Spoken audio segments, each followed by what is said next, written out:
So let's go to the next one, which is shell and tube heat exchanger. This one is one set of these tubes contain the fluid that must be either heated or cooled. We have one set which holds the fluid, either it's going to be heated or cooled. The second fluid runs over the tube, and we have the second fluid which runs over the tube that are being heated or cooled. So it can either provide the heat that we need or either absorb the heat. So we can get the kind of application that we need. So they're typically used for high pressure applications above 30 bars.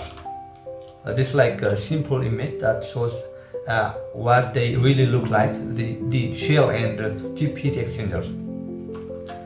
So to give you more realistic example, let's say we have the shell, this one the shell in the blue part, and we have the tube inlet, which are this the tubes we don't have. So we don't have shell inlet and we don't have the shell outlet. So we don't have the tube outlet and the tube inlet here. So they are mostly widely used type of heat exchangers, and they contain a number of tubes enclosed in relatively closed fitting cylindrical shell. As you can see here, there are a number of tubes in the shell, so they can give us the amount of heated water or something that we need for the energy application that we are doing. For the application that we are doing. So its advantage for this one is the good one is a pressure drop across tube closure is less. So we can say there is an efficient amount of heat that we need, and less expensive as compared to plate type cooler. Yeah, we will see this plate type heat exchangers, I think, on the next slide. But they are less expensive than this plate type cooler. And the disadvantages are the capacity of tube cannot be increased.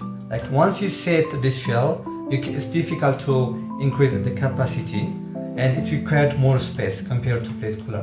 So it's less expensive, but at the same time it requires you more space to plate coolers in comparing to plate coolers.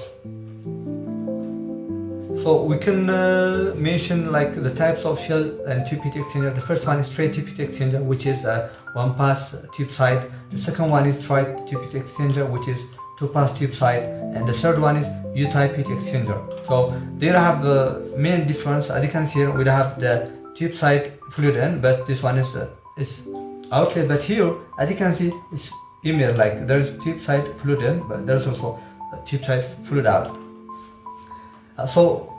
But here, as you can see, it's like U kind of shape, right? There is in and there is out. This kind of U kind of shape. Well, you can read they are basically different, their working mechanism, but their schematic representation looks like as you can see here. And then let's say their applications. We can use them cooling of hydraulic fluid, this shell and tube heat exchangers, and also cooling of engine oils, cool or heat swimming pool, water or charged air. This shell and tube heat exchanger application areas. So the third one or the third type of heat exchanger is the plate heat exchanger. Is composed of multiple thin and slightly separated plates, that have very large surface areas and fluid flow paths for heat transfer. So we can have one plate here, and also we'll have another plate here, and then we'll have another plate here. But they are separated mainly by rubber sealing gaskets, which are cemented into section around the edge of the place, around the edge of this place, right? Around this edge. So the plates are pressed, to form troughs at right angles to the direction of flow of liquid, which runs through the channels in heat exchanger.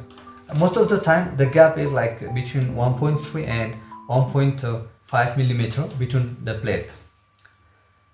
So this heat exchangers are most of the time constructed by a series of corrugated parallel plates held firmly together between frames. So the heat transfer surface consists of adjust plates. So gaskets connect the plates, help to form separate channels for two fluids.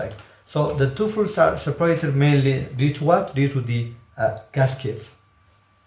So these are so-called plate type heat exchangers. You can see here we have the upper bar, and here we have the plates, and here we have the gasket which separates this plates. If you see the advantage, like they're simple and compact in size, can be easily cleaned, and heat transfer efficiency is more here. But their main disadvantage is the titanium plates. Initial cost is high because we use titanium plates. They are really expensive. These things are really expensive. And also finding leakage is difficult since pressure test is not as easy as tube cooler. The other thing, like if we want to make a pressure test, it's kind of hard here. So it's going to be difficult to find the leakage so easily as the tube cooler. Like this is to give you a clear image of this plate type heat exchangers. The other good part of this plate type heat exchangers is the plates can be replaced after getting corroded. We can replace them simply, and if the temperature difference to be acquired is to be increased, then it can be done by adding more plates. So if we want to increase the temperature, all we have to do is we can increase the number of plates in this plate heat exchangers. And their applications here are the first one is water heaters. We have cooling and tour isolation, free cooling, waste heat recovery, heat pump isolation, and thermal ice spray systems. We can use these plate type heat exchangers mostly for this kind of application areas.